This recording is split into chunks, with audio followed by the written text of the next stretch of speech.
শখ বলতে না হচ্ছে, আর এগুলোকে বাদ দিলে শখের তালিকায় সবার আগে পৌঁছে যাবে। দেখো আমি পিছে, সেটা হলো পোষা প্রাণী। কুকুর, বেড়াল, পাখি, মাছ, কচ্ছপ, এমন কিছু নেই যে শখ করে পুষছে না মানুষ।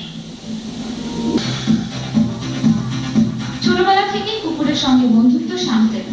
কর্মব্যস্ত জীবন থেকে প্রতিদিনের সকাল ও সন্ধ্যেটা প্রিয় কুকুরের জন্য ঠিকই বের করে নেন তিনি। জানালেন এখন তারা পরিবারেরই অংশ।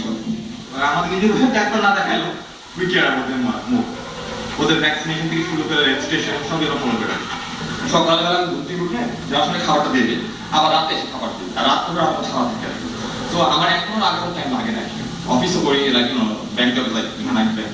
তো এর বাদে বাকি সময় দেওয়া যাবে। শুরুতে নিছক শখ থাকলেও একটা পর্যায়ে পোষা এই প্রাণীগুলোর সঙ্গে এক ধরনের আর্থিক সম্পর্ক গড়ে ওঠে মানুষের। আর কোন থাকে যে এই শখটা নেশা হয়ে যায় তা যেন টেরই পান না তারা।